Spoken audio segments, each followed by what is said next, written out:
gente tem que extrair aqui o conteúdo que nos justifique. Porque senão a gente vai ficar naquele debate, eu sou salvo pelas obras, eu devo fazer o bem para ser salvo? Você acha que se eu fizer o bem, eu vou ser salvo? Se eu fizer o que é certo, eu vou ser salvo? Então você salvo pelo quê? Então eu posso fazer errado. Não é? Já que eu não vou ser salvo porque eu faço bem, então eu vou fazer errado, que não vai dar nada. E aí a gente não sabe, muita gente fica perdido, desorientado, mas pastor, eu tento fazer tudo certinho. Ah tá, mas se eu fizer tudo certinho, o pastor mesmo falou que ninguém faz 100%, então eu vou ser condenado porque eu peco. Eu pequei ontem, a hora que eu olhei. Eu pequei anteontem, quando eu pensei do meu vizinho. Eu peguei quando eu fui pegar aquele serviço, o cara falou que era muito barato. Caramba, miserável esse cara, tem que pagar mais, né? Tipo assim, né? Ah, eu fiquei magoado, cara. A mãe falou uma coisa, não gostei, que irmã estúpida e tal. E são coisinhas que você vai vendo que a gente vai errando, vai falhando. E às vezes a gente não comete pecados grandes, coisas terríveis, mas a gente comete pecado de omissão. Deveríamos falar e não falamos. Deveríamos ficar calados e não ficamos. Vai ter isso também, né? Não, os irmãos tinham que falar, verdade. Pecou porque não falou. O irmão falou, pecou porque falou. Era momento de ficar calado. Não era hora de abrir a boca. Você vai entender como que a gente peca? Será que você pecou hoje? Você está pensando rapidão aí, deixa eu ver se eu pequei hoje. Eu acho que eu peguei sim. Porque a gente peca. Eu me acordar. Já ficou irado, já acordou irado. Acorda cedo, né, pastor? Porque a gente peca, nós somos pecadores. Tá, pastor, então como que eu vou ser salvo? Se eu peco quando eu falo, eu peco quando eu não falo. Peco quando deito, peco quando levanto. Fica difícil, né? E agora? Então como eu vou ser justo? Como eu posso ir para o céu? Como eu vou ser santo? O pecador não entra no céu. Ou entra? Isso é pecador? Não fica meio estranho esse negócio? Pecar, não pecar, ser justo, não sou justo, eu sou justo. Às vezes a gente pergunta, quem é justo? Uns levantam a mão em toda a igreja. Quem é justo, amado? Uns levantam a mão. Outros ficam meio caminho. Estão me justificando. Outros não levantam. Não, eu sou justo, sou pecador. Aí fica esse negócio porque a gente não sabe o que é ser justo, o que não é ser justo, o que é certo, o que não é certo. E aí eu li esse texto, eu não vou debulhar ele profundamente aqui não, para não complicar muito, teria um estudo longo sobre isso, mas eu vou entrar na questão da justiça. Por que nós somos, ou não somos justos, né? Nós somos justificados, nós não somos justos. Ah, pastor, grande coisa, eu não entendi nada agora. Nós somos justificados, mas nós somos justos. Nós somos justificados porque quando Deus olha para nós, o que Ele vê em nós? Eu preguei esses dias atrás, não sei se passou de volta no dia que eu preguei, acho que estava assim. Não lembro qual foi o dia. Que eu falei dos umbrais com o sangue do cordeiro, lembra? Não sei se foi na Páscoa. Foi? Que eu falei dos umbrais. Então, o que Deus olha quando vê na gente? O sangue. Então Ele vê a justiça. Justiça de quem? Do sangue. O sangue de quem? Jesus. Então nós, eu e você, somos justificados pelo sangue. Amém? Mas não somos justos, porque somos pecadores. Pastor, mas que coisa louca. O ímpio nunca vai entender isso. Como pode um homem justo, como a Bíblia diz que Jesus foi justo, um homem santo, perfeito, certinho, temente a Deus, como pode ele morrer no lugar do injusto? Como pode o bom morrer no lugar do ruim? O justo morrer no lugar do injusto? Isso seria injustiça. Como condenar alguém que não tem pelo que ser condenado? Você condena ele para salvar o que deveria ser condenado. E aí você não condena o que deveria ser condenado. Você liberta ele. Então eles não entendem. O mundo não vai entender. É por isso que às vezes você fala de Deus para as pessoas, até para a sua família, principalmente para a família da gente, eles não entendem esse negócio de vir na igreja. O que é na igreja? Para que orar? Para que isso, aquilo? Porque ao mundo não foi revelada essa justiça de Deus. É loucura entender que em Cristo eu vou ser justificado, mas mesmo assim eu sou pecador. Enquanto nós somos, ou estamos como seres humanos na terra, eu quero dizer, né, na terra, nós vamos pecar e falhar. Não tem um momento na sua vida, na sua existência humana, desde quando você nasceu até o último dia, não tem um único momento pelo qual você pudesse ser salvo. Vamos perguntar, como alguém já perguntou, se Cristo voltasse hoje, você ia para o céu, você subiria, você seria salvo? Se dependesse dos teus méritos, do que você faz, seguramente você não iria para o céu. Mas pastor, tem gente que se prostitui, usa droga, fala mal de Deus. Pecado é pecado. E às vezes a gente olha e fala, aquele irmão adultera. Mas às vezes a gente julga. Independente do que a gente faça, não há um momento na nossa existência pelo qual nós possamos ser santos, justos, perfeitos, como o pastor Igual estava falando no começo. Não é. Nós só somos salvos porque o sangue está sobre a nossa vida. Porque em Cristo nós somos justificados.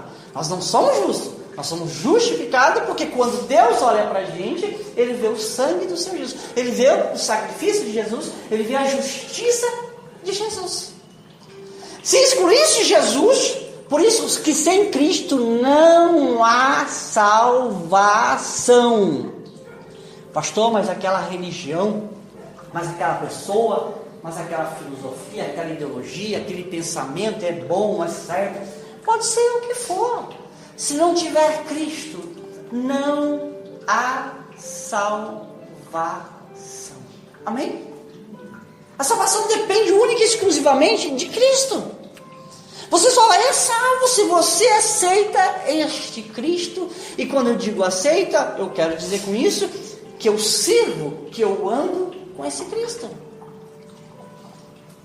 Quando eu vou deixar de pecar então? Quando eu vou deixar de errar? Deixa eu recapitular um pouquinho também antes disso, de quando. Às vezes a gente pensa, eu não vou pecar, eu não vou falhar, eu não vou errar, se Jesus voltar, eu não quero ir para o inferno. Tá certo? Né? Tá certo? Só que você não vai para o inferno porque você não erra e não peca, porque você sempre erra e sempre peca. Não há mérito em você para ser salvo, ou em mim, ou em nós, né? Vamos dizer do ser humano em si. Não há mérito. Pastor, mas eu oro. Lembra aquela parte bíblica que Jesus fala que duas pessoas, uma subiu no local para orar, falou, Senhor, graças, ele foi orar assim, mais ou menos assim, né? Graças te dou, Senhor, porque eu não sou pecador igual o pastor Nival. Eu não sou não sei o que, eu sou disciplinista, eu sou fiel, eu oro 3 vezes por dia. Lembra dessa parte bíblica? Você já viu essa parte, né? Aí o outro não ousou subir para orar onde o outro estava orando. Ele de joelho, abaixou a cabeça e ficou quietinho não, abaixou a cabeça e foi fazer a oraçãozinha baixinha ali. Senhor, tem misericórdia de mim porque eu sou pecador. Qual que foi justificado? O que falou assim, tem misericórdia, eu sou pecador. Você vê o que é se derramar diante de Deus, Senhor? Eu não mereço. O outro já falou, não, Senhor, graças eu te dou. E até é interessante, né?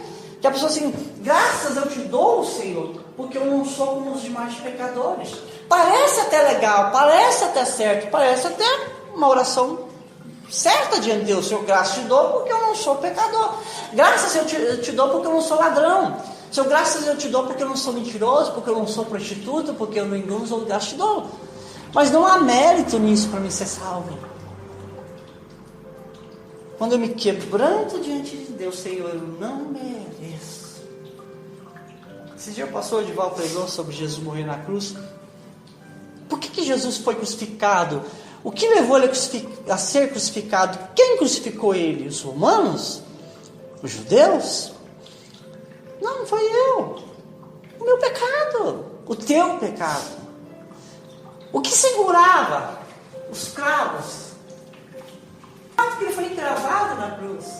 As mãos, os pés. Aí ele não conseguia respirar, porque você vai cansando, vai cansando, não está aguentando mais.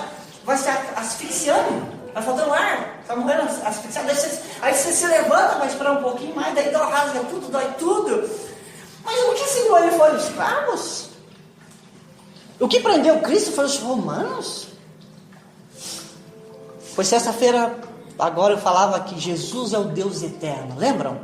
Que não é o homem, como às vezes a gente olha só um homem, não, ele é o Criador de todas as coisas. Todas as coisas existem porque Cristo diz, haja, e houve todas as coisas. Esse é o Jesus, o Deus eterno.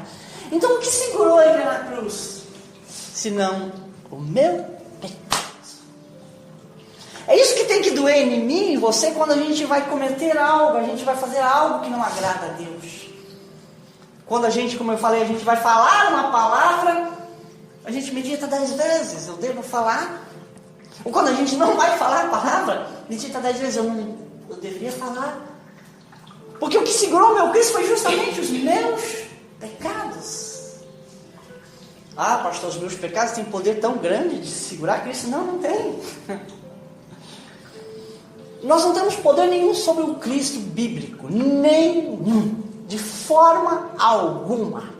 Senhor, o Senhor tem que me abençoar, o Senhor tem que fazer isso, Senhor, o Senhor é obrigado a ouvir oração, porque a Bíblia diz isso. Não, nós não temos esse poder nenhum. Cristo, Ele por si só decidiu entregar a vida. Ele mesmo disse, eu entrego a minha vida pelas ovelhas, ninguém a toma de mim. Ele decidiu, Ele olhou para você e falou, caramba, isso é tremendo. Deus um dia olhar para mim e falar assim, vai, você vai ser salvo.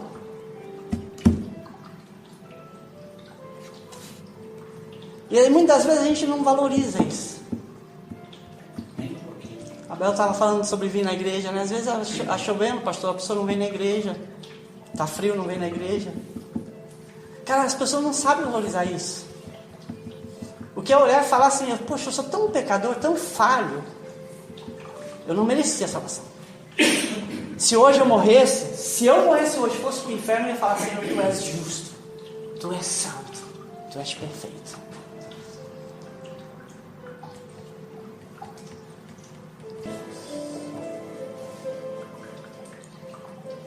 A palavra de Deus diz em 1 Coríntios, não precisa abrir em 1 Coríntios, que agora eu vou falar sobre quando nós não vamos mais pecar, porque você sabe que o pecador não entra no céu, amém? Pecado não entra no céu. 1 Coríntios 15, 59, não precisa abrir não. A Bíblia diz que pecado não entra no céu. Carne, quando a Bíblia fala carne, ela está falando disso, né? O homem natural não pode ir para o céu. Por que ele não pode ir para o céu? Porque ele é corrupto, porque ele é pecador. E nada de corrupto, de pecador, de injusto, de profano pode entrar no céu. Então como a gente vai entrar se a gente ainda é pecador? A questão é que naquele dia que o Senhor voltar a nos buscar, ou o dia que a gente morrer, mas não digo o dia que a gente morrer, o dia que o Senhor voltar a buscar a igreja, porque daí um grande advento vai acontecer, que quando o Senhor buscar a igreja, o céu se abrir, as bodas do Cordeiro, o casamento da igreja com Cristo, não será mais a noiva, né? Será a esposa de Cristo. Isso é simbolismo, é claro, né? Mas simbolizando, a igreja deixa de ser a noiva, porque hoje nós somos a noiva, e passa a ser a esposa. Nesse advento, o que acontece? Então nós teremos um corpo transformado. Diz, eis que vos digo o mistério, Paulo falando aos Coríntios. Eis que vos digo o mistério, nem todos dormiremos. Aqui dormir é morrer, amém?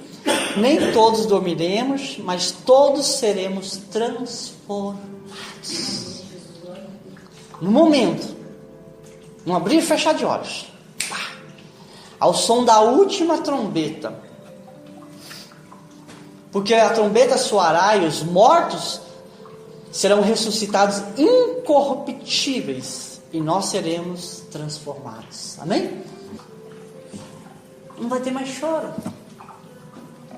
Então naquele dia que o Senhor nos chamar, nós vamos receber um corpo que é incorruptível, não se corrompe às situações, não se abate às situações. Então não haverá mais pecado no nosso corpo. Aí sim, nós não pecaremos nunca mais por toda eternidade. Isso me chama a atenção de uma coisa bem interessante, que quando o pecado vem e bate em nós, no nosso coração, e ele vem direto, constantemente ele vem perturbar a gente, o pecado nosso, de cada dia, né? Alguns têm o pecado na língua, outros têm pecado no pensamento, outros têm pecado no agir, outros têm pecado na omissão. Cada um tem o seu pecado. Saber que naquele dia que o Senhor me chamar, eu não vou ter mais essa preocupação, dessa luta com a minha carne. Tem gente que tem luta para vir na igreja. Pastor, experiente, sabe disso, né? Pastor, quantas pessoas? Pastor, uma luta. O dia que eu falo, eu vou na igreja hoje, acontece alguma coisa, não dá para ir na igreja. Chega um parente, chega um vizinho, eu esqueço. Tem gente que esquece o dia do culto. Quantas pessoas que fazem, não, pastor, eu vou lá domingo. Quantas pessoas falou pra gente, já, pastor? Não, eu vou lá domingo. Ela marcou certinho, tá tudo marcadinho, tudo tranquilo, tá anotado. Passa o dia, pastor, eu esqueci.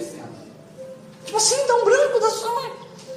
Para você ver a luta que o ser humano tem para... Por quê? Por que é uma luta? Porque forças espirituais do inferno tendem, ou labutam, ou batalham, ou se esforçam para nos aprisionar. Nos aprisionar a mentira, a fofoca, a idolatria, a prostituição, o roubo, forças espirituais todos os dias. É uma batalha espiritual que tenta te abraçar. Há demônios, é que você não enxerga, você não vê. Você não vê, alguns veem. Mas todos os dias há forças espirituais que tentam nos prender. Vem cá, vaga, vem cá. Fica aqui. No meu campo de ação. É isso que o diabo tenta. Então eu me regozijo sabendo que naquele dia que o Senhor me chamar, eu não vou ter mais essa batalha. Eu vou estar na glória. Aí todos os oponentes nossos, no sentido de que o mundo nos critica, fala mal, zombaria, que é a coisa que mais tem hoje no cristianismo, é zombaria. Quer dizer, o mundo tenta nos desumilhar, zombar, mas naquele dia nós não teremos mais essa preocupação, porque nós estaremos assentados na glória. A Bíblia diz que o Senhor naquele dia vai olhar, daqueles que zombam, tiram sarro, que não aceitam o Senhor e tudo mais, Deus vai olhar para aqueles e vai rir deles. Deus vai olhar para o ímpio que vai descer às sepulturas, às profundezas do inferno e vai rir deles. Vocês confiaram em vocês mesmos, na justiça de vocês? Por isso não confiem na tua justiça. Confiaram em si mesmo, na justiça própria? Deus vai rir deles. E aí você vai olhar e falar para o Senhor, valeu a pena ir na igreja, valeu a pena orar, valeu a pena eu ficar quieto na hora que tinha que ficar, valeu a pena eu fazer quando tinha que fazer, valeu a pena. Doeu, foi ruim, foi difícil. Tive que renunciar ao pecado que é gostoso. Por que valeu a pena? Ah, vocês crentes são fanáticos, vocês estão quadrados, vocês não podem isso, vocês não podem aquilo. Não. Naquele dia o Senhor vai olhar para ele e vai zombar deles e vai rir deles. E naquele dia o Senhor vai olhar para você e vai falar, vinde benditos do meu Pai. E entrar no reino que você está preparado desde a fundação do mundo. Antes do mundo ser fundado, Deus te pegou o seu nome e colocou no livro da vida. Pensou?